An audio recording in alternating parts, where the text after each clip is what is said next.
The night was supposed to be perfect. Every detail had been planned for months. The flowers were imported from Holland. The chandeliers had been polished until they sparkled like diamonds. The food had been prepared by one of the best chefs in the country.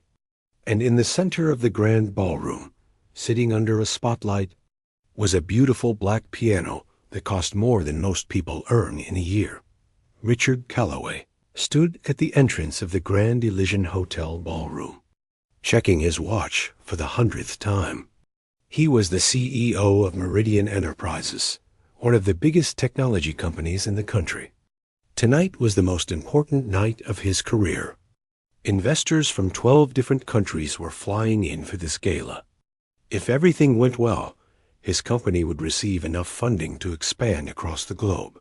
If things went wrong, well, he didn't want to think about that. Richard was a man who didn't believe in luck. He believed in preparation. He believed in planning. He believed that if he worked hard enough and thought of every possible problem before it happened, success was guaranteed. That's how he had built his company from nothing. That's how he had become one of the youngest CEOs in his industry. And that's why he had spent 6 months planning every single second of this evening. The centerpiece of the gala was going to be a live piano performance. Not just any performance. He had hired Alexander Petrov, a world-famous pianist who had performed for presidents and kings. The man charged $50,000 for a single show, and Richard had paid it without blinking. When Petrov played, people didn't just listen. They felt something deep in their souls. That was exactly the kind of experience Richard wanted to give his investors. He wanted them to feel special. He wanted them to feel like they were part of something bigger than just a business deal. But no, 37 minutes before the first guests were scheduled to arrive, Richard's assistant came running toward him with a look on her face that made his stomach drop. Her name was Linda, and she had worked for him for 8 years. She was calm under pressure. She never panicked. So when Richard saw her pale face and shaking hands, he knew something had gone terribly wrong. Alexander Petrov had collapsed in his hotel room. A heart problem. The paramedics had rushed him to the hospital just 20 minutes ago. He was alive, thank God, but he was in no condition to perform. He was in no condition to do anything except lie in a hospital bed and pray. Richard felt the ground shift under his feet. This couldn't be happening. Not tonight. Not after everything he had done to make this perfect. He grabbed Linda by the shoulders. There had to be someone else. Anyone else. What about the backup pianist? Linda shook her head. There was no backup. Petrov was supposed to be the best. Why would they need a backup for the best? Richard told her to call every pianist in the city, every music school, every hotel lounge player. He didn't care if they usually played at weddings or birthday parties. He needed someone who could sit at that piano and play something beautiful for 2 hours. That was all. Just 2 hours. Linda made call after call after call. But the answer was always the same. It was a Saturday night in December. Every musician was already booked. Holiday parties, corporate events, private concerts. Nobody was available. Not a single person. Richard walked to the center of the ballroom and stood next to the piano. He rested his hand on its smooth surface. This instrument was supposed to be the heart of the evening. It was supposed to create an atmosphere that would make his investors feel like they were witnessing something magical. Now it was just going to sit here, silent and useless, while he tried to explain why there was no music. He could already imagine the looks on their faces, the polite smiles hiding disappointment, the whispered conversations about how Meridian Enterprises couldn't even organize a simple gala. In the business world, details mattered. If you couldn't handle the small things, how could anyone trust you with the big things? Richard loosened his tie. He was not a man who gave up easily. But for the first time in a very long time, he didn't know what to do. That's when he heard the door open behind him. He turned around, expecting to see Linda with more bad news. But instead, he saw a little girl. She couldn't have been more than 8 years old. She had long dark hair tied in a simple ponytail, and she was wearing a plain blue dress that looked like it had been washed many times. On her feet were old sneakers with faded colors. She was clutching a worn backpack against her chest, like it was the most precious thing in the world. The girl stood in the doorway, her eyes wide as she looked around the ballroom. Richard could see the wonder on her face as she took in the chandeliers, the flowers, the long tables covered with white cloth. For a moment, she looked like she had stepped into a fairy tale. Richard frowned. How did a child get in here? Where were the security guards? This was a private event. No one was supposed to be inside except the staff. Before he could say anything, a woman came rushing through the door behind the girl. She was wearing a cleaning uniform, and her face was filled with panic. She grabbed the girl's hand and started apologizing immediately. Her words came out fast and nervous. She was so sorry, so very sorry. Her daughter was supposed to stay in the staff room, but she must have wandered off. It would never happen again. Please don't fire her. She needed this job. She really needed this job. Richard held up his hand to stop her. He wasn't going to fire anyone. Not tonight. He had bigger problems to worry about than a curious child who wanted to explore a fancy hotel. But the little girl wasn't listening to either of them. She had spotted the piano. She walked toward it slowly, as if she was in a dream. Her mother called her name, telling her to come back, but the girl didn't seem to hear. She stopped right in front of the piano and stared at it like it was the most beautiful thing she had ever seen. Richard watched her. There was something about the way she looked at that instrument. It wasn't just curiosity. It was something deeper, something he couldn't quite understand. The girl reached out her small hand and touched one of the keys. She didn't press it. She just let her fingers rest there, feeling the smooth ivory surface. Then she whispered, something so softly that Richard almost didn't hear. She said this was the most beautiful piano she had ever seen. Her mother rushed over and pulled her back, apologizing again. She explained that her daughter loved music. She was always humming, always tapping rhythms on tables, always pretending to play instruments. But they couldn't afford lessons. They couldn't afford anything like that. She was a single mother working 2 jobs just to keep a roof over their heads. Richard nodded, only half listening.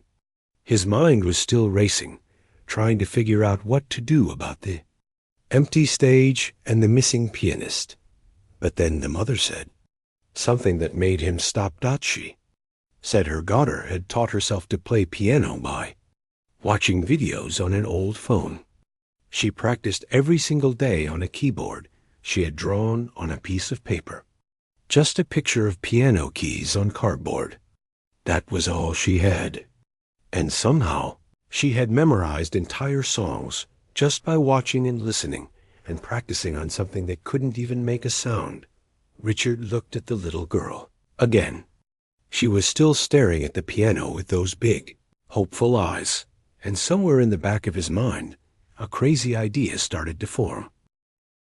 Richard knew it was a crazy thought, absolutely insane, the kind of idea that would make any sensible businessman laugh out loud. But he was running out of time, and desperate people do desperate things. He looked at the little girl one more time. She was still standing near the piano, her eyes never leaving the keys.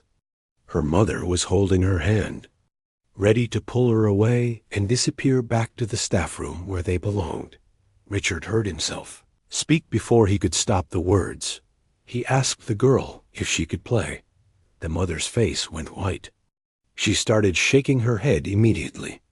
No, no, no. Her daughter was just a child. She had never had a real lesson in her life. She couldn't possibly play at an event like this. It was ridiculous to even ask Dot, but Richard wasn't looking at the mother. He was looking at the girl, and the girl was looking right back at him. There was something in her eyes that Richard recognized.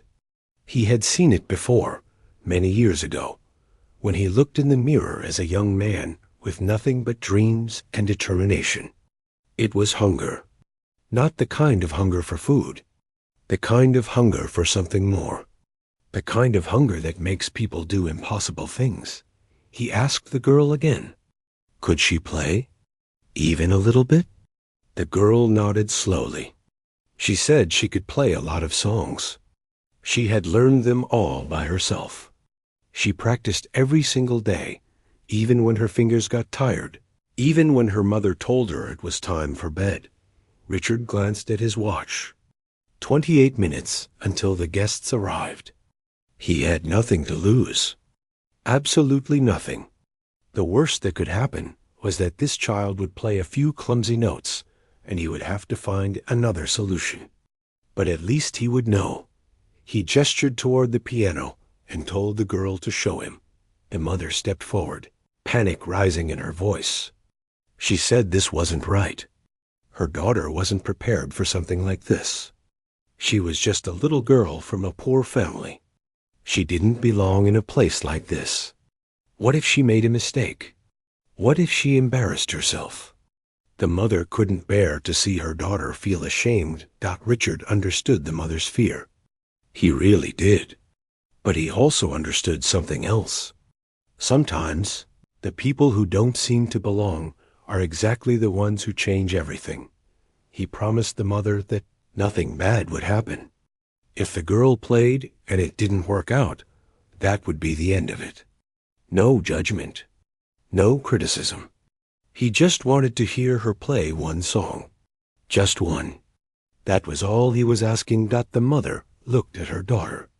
The girl looked back at her mother. Something passed between them. A silent conversation that only families can have. Finally, the mother let go of her daughter's hand. The girl walked to the piano bench and climbed up. Her feet didn't reach the floor. She had to scoot forward on the seat just to reach the keys properly. She looked so small sitting there, like a tiny bird perched on a branch too big for her. Richard crossed his arms and waited. Part of him felt foolish for even doing this. What was he thinking? This was a child who practiced on a paper keyboard. A drawing. How could she possibly play a real instrument? The girl placed her hands on the keys.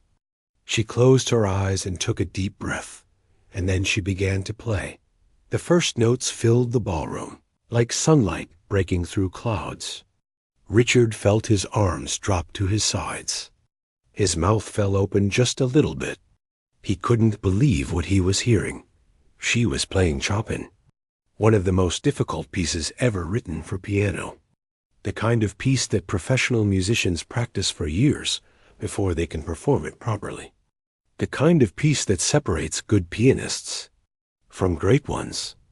And this 8-year-old girl was playing it like she had been born to do it. Her small fingers moved across the keys with a speed and precision that seemed impossible. But it wasn't just the technical skill that stunned Richard. It was the feeling behind the music. Every note carried emotion. Every phrase told a story. When the melody was sad, Richard felt sadness rising in his own chest. When the melody was hopeful, he felt hope spreading through his heart.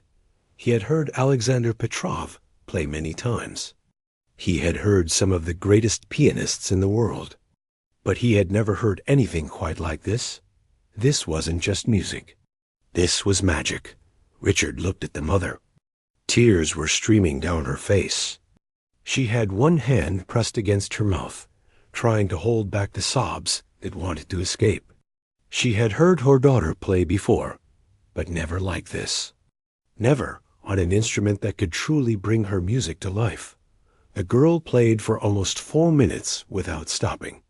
Her eyes stayed closed the entire time. She was lost in the music, floating somewhere far away from the fancy ballroom and the chandeliers and the expensive flowers.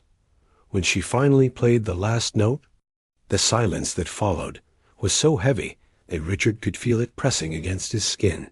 He didn't say anything. He couldn't. The words were stuck somewhere between his brain and his mouth. The girl opened her eyes and looked at him. She asked if she did it right. Richard let out a breath he didn't know he had been holding. He asked her where she had learned to play like that. It was impossible. It didn't make any sense. The girl shrugged like it was the most normal thing in the world. She said she just listened and watched. She watched videos of pianists playing over and over again. She memorized where their fingers went. She memorized how the music sounded. And then she practiced on her paper keyboard until she could feel the music in her hands. But that still didn't explain how she could play a real piano so perfectly. A paper keyboard has no weight, no resistance, no feedback. The keys don't move. They don't make sound. How could she possibly transfer what she learned on paper to a real instrument? The girl thought about it for a moment. Then she said when she practiced on her paper keyboard, she didn't just imagine the sounds. She imagined everything. The way the keys would feel under her fingers. The way her hands would move. The way the music would fill the room. She practiced in her mind so many times that when she finally touched a real piano, her fingers already knew what to do. Richard had read about this before. Visualization. Athletes did it. Surgeons did it. They practiced in their minds before they performed in real life. But he had never seen anyone do it so completely. This girl had taught herself to play piano without ever touching a real one. It was extraordinary. He made a decision right then and there. He didn't think about the risks. He didn't think about what the investors would say. He didn't think about anything except the feeling that still lingered in his chest from hearing her play. He asked the girl if she would perform tonight. Not as a backup. Not as a last resort. As the featured artist. He would introduce her himself. He would tell everyone exactly who she was and how she had gotten there. The mother stepped forward, her voice trembling. She said they couldn't do this. Her daughter didn't have the right clothes. She didn't have experience performing in front of crowds. What if she got nervous? What if she froze? These were important people. They would expect perfection. Richard looked at the mother with kind eyes. He said he didn't want perfection. He wanted truth. And what he had just heard from her daughter was the most truthful music he had experienced in years. The mother looked at her daughter again. This time, her eyes were asking a question. The girl smiled. It was a small smile, but it was filled with confidence. She said she wanted to do it. She wanted everyone to hear what she heard when she played. She wanted them to feel what music gave her when she had nothing else. Richard nodded. Then they had a deal. He had no idea that this decision would change not just his evening, but his entire life. The next hour moved faster than any hour Richard had ever experienced. There was so much to do and so little time to do it. First, there was the problem of clothes. The girl was still wearing her plain blue dress and her old sneakers.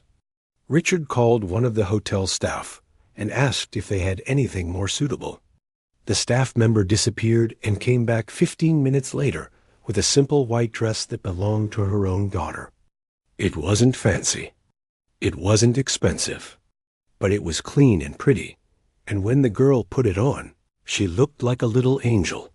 Her mother helped her fix her hair, pulling it back into a neat braid instead of the messy ponytail.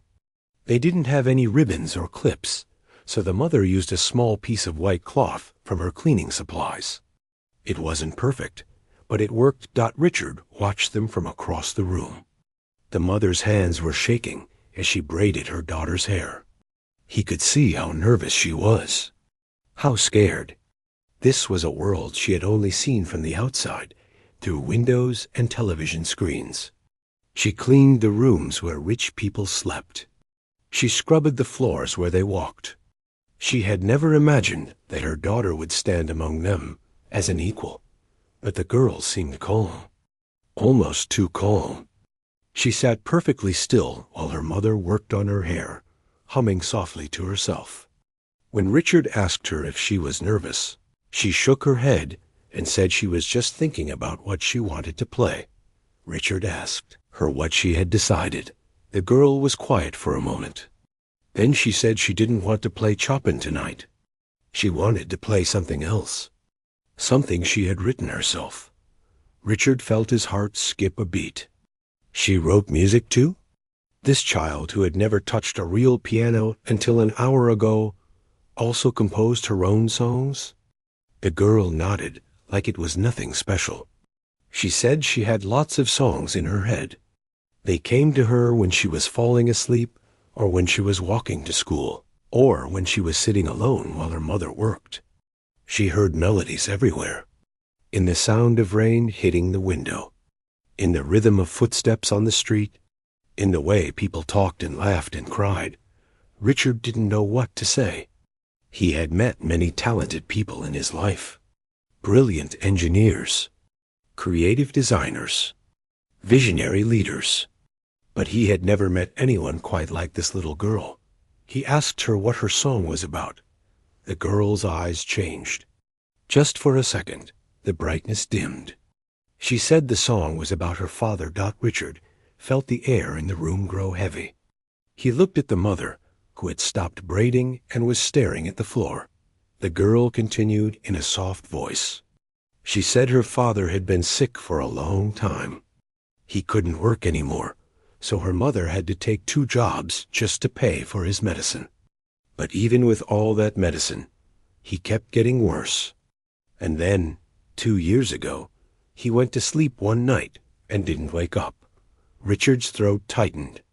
He wanted to say something comforting, but no words came. The girl said her father used to love music. He couldn't play any instruments, but he loved to sing. Every night before bed, he would sing to her.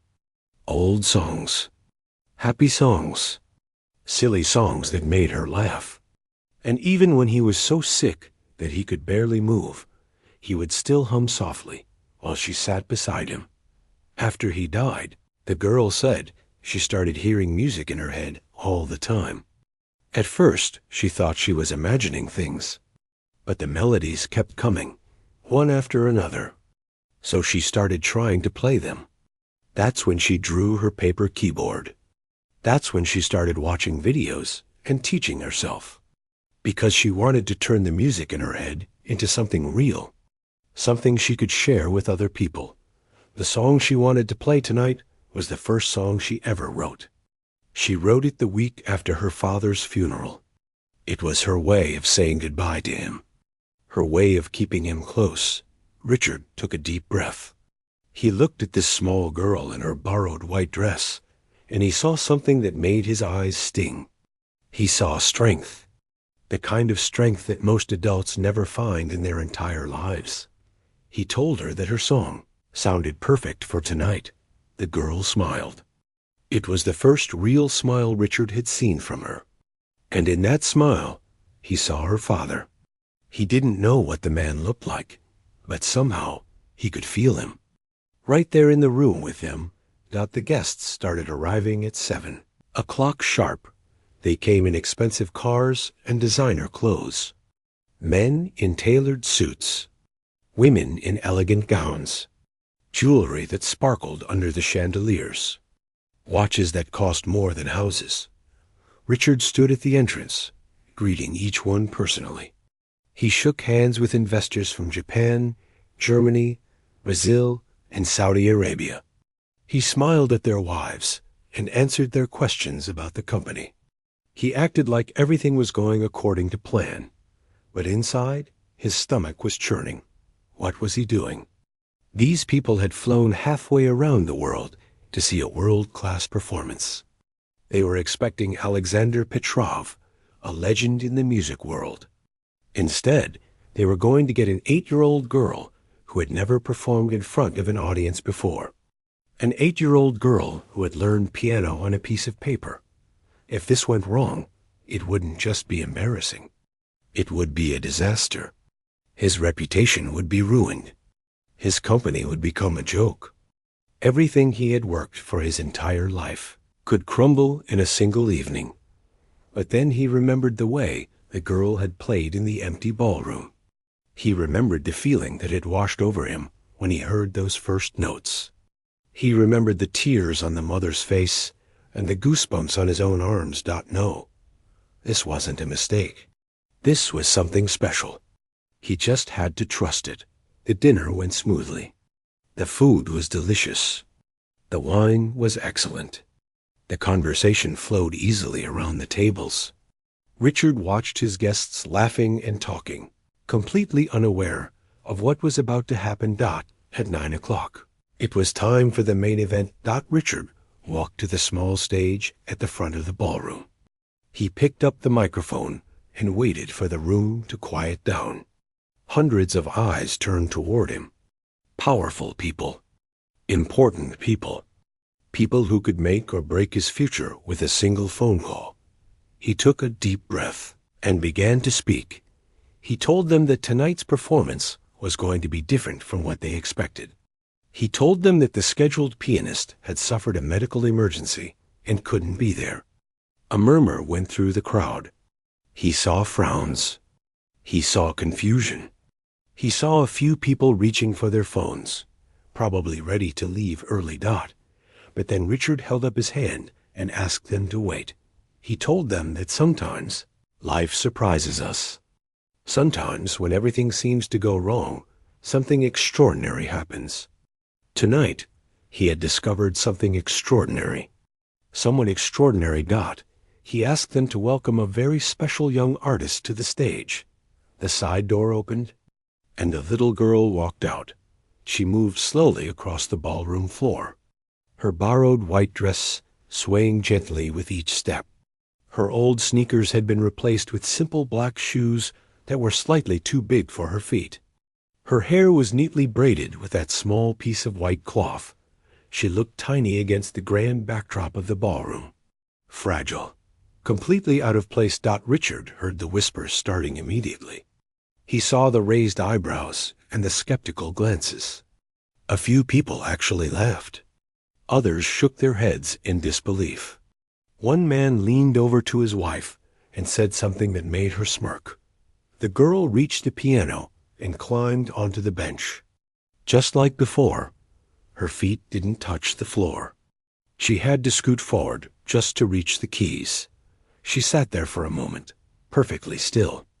The whispers grew louder. The doubt in the room was thick enough to touch. Then she placed her hands on the keys, closed her eyes, and began to play. The first note was soft, so soft that people in the back of the room had to lean forward to hear it. It floated through the air like a whisper, like a secret being shared between old friends. Then came the second note, and the third. And slowly, a melody began to take shape. It started simple. Just a few notes repeated in a gentle pattern. The kind of melody a mother might hum to her child at bedtime. The kind of melody that makes you think of home, even if you're far away. The whispers in the room began to fade. One by one, the conversation stopped. The man who had been smirking at his wife now sat with his mouth slightly open. The woman who had been checking her phone slowly lowered it to her lap. Something was happening. Something none of them had expected. The girl's fingers moved across the keys with a tenderness that seemed impossible for someone so young. She wasn't just pressing keys. She was speaking through them. Every note was a word. Every phrase was a sentence. And the story she was telling was breaking hearts all around the room. Richard stood at the edge of the stage, watching. He had heard her play earlier, but this was different. In the empty ballroom, she had been impressive. Here, surrounded by hundreds of people who had doubted her, she was transcendent. The melody began to build. What had started as a whisper was growing into something bigger. A simple pattern became more complex. New harmonies appeared, weaving in and out like threads in a tapestry. The music was taking on a life of its own. And then the girl did something that made Richard's breath catch in his throat. She began to play with her whole body. Her small shoulders swayed with the rhythm. Her head moved gently from side to side. Her eyes stayed closed, but her face was alive with emotion.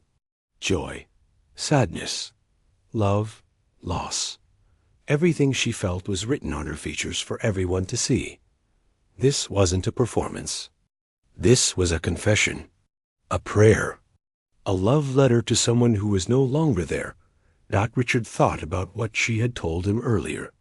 This song was for her father, the man who used to sing to her every night, the man who hummed even when he was too sick to speak, the man who went to sleep one evening and never woke up.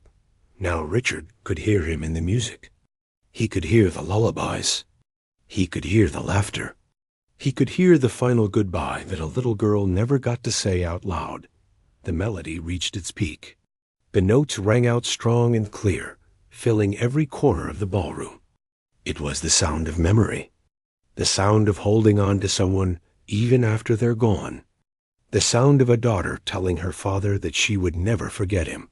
And then, just as suddenly as it had built up, the music began to soften again. The powerful chords gave way to gentle notes. The storm became a calm sea. The little girl was bringing her audience back down, easing them out of the emotional hurricane she had created. Richard looked around the room. What he saw amazed him. A billionaire from Tokyo was wiping his eyes with a silk handkerchief. A stern-faced investor from Germany had tears rolling down his cheeks without any shame. A woman in a diamond necklace worth millions was sobbing quietly into her husband's shoulder. Everywhere Richard looked, he saw people who had been completely undone by an 8-year-old girl in a borrowed dress. These were powerful people. Hard people. People who made tough decisions every day without flinching. People who had learned long ago to hide their emotions behind masks of professionalism. But right now, there were no masks. There was only the music, and the music had stripped away every defense they had. The girl played the final notes of her song. They were the same notes she had started with, the same gentle whisper, the same bedtime lullaby. But now they carried the weight of everything that had come before. Now they meant something deeper. She held the last note for a long moment, letting it fade naturally into silence. Then she lifted her hands from the keys and opened her eyes. The ballroom was completely still. No one moved. No one spoke. No one even seemed to breathe. It was as if the entire room had been frozen in time. The girl looked out at the sea of faces staring back at her. For a moment, uncertainty flickered across her features. Had she done something wrong? Why wasn't anyone saying anything? Then, from somewhere in the middle of the room, a single person started clapping. It was the billionaire from Tokyo, the one who had been wiping his eyes. He stood up from his chair and applauded with his hands high above his head. Another person joined him. Then another. Then 10 more. Then 50. Within seconds, the entire ballroom was on its feet. The applause was deafening. It echoed off the walls and the ceiling and the chandeliers. People were cheering. People were shouting. People were stamping their feet on the ground. The little girl sat on the piano bench, looking overwhelmed. She had never experienced anything like this before. She had never played for anyone except her mother, and sometimes the old lady next door, who let her use her keyboard. Now hundreds of strangers were standing and clapping for her, like she was the most important person in the world. She didn't know what to do. So she did the only thing that felt right. She smiled. It was a big smile. A real smile. The kind of smile that starts deep in your heart and spreads all the way to your eyes. And when the crowd saw that smile, they cheered even louder. Richard felt something wet on his own face. He reached up and touched his cheek. Tears. He was crying. He couldn't remember the last time he had cried. Maybe at his mother's funeral, 10 years ago. Maybe not even then. But tonight, this little girl had found something inside him that he had buried long ago. She had reminded him why music mattered, why art mattered, why human beings needed beauty in their lives. Just as much as they needed food and water and air. The applause continued for what felt like forever. People didn't want to stop. They didn't want the moment to end. They wanted to hold on to this feeling for as long as possible. Finally, Richard walked onto the stage. He put his hand gently on the girl's shoulder and faced the crowd. He had to wait another full minute before the applause died down enough for him to speak. When he finally could, his voice came out thick with emotion.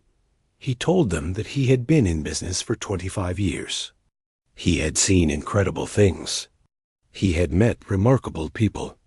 But tonight, he had witnessed something he would never forget as long as he lived. He told them that this little girl had never had a piano lesson in her life. She had taught herself to play by watching videos on an old phone. She had practiced on a keyboard made of paper and cardboard. And the song she had just played was something she had composed herself for her father who had passed away 2 years ago. A gasp went through the crowd. People looked at each other in disbelief. How was that possible? How could anyone play like that without training? How could a child create music that moved grown adults to tears? Richard didn't have answers to those questions. He didn't think anyone did. Some things in life couldn't be explained. They could only be felt. He looked down at the girl beside him. She was looking up at him with those big, bright eyes. Eyes that had seen too much sadness for someone so young. Eyes that still believed in magic, despite everything. And in that moment, Richard made a promise to himself. This was not going to be the end of her story. This was going to be the beginning. He was going to make sure of it. No matter what it took, no matter what it cost, this little girl was going to have the future she deserved. The applause started again, even louder than before. And somewhere in the back of the room, standing in her cleaning uniform, with tears streaming down her face, a mother watched her daughter shine brighter than all the chandeliers in the world.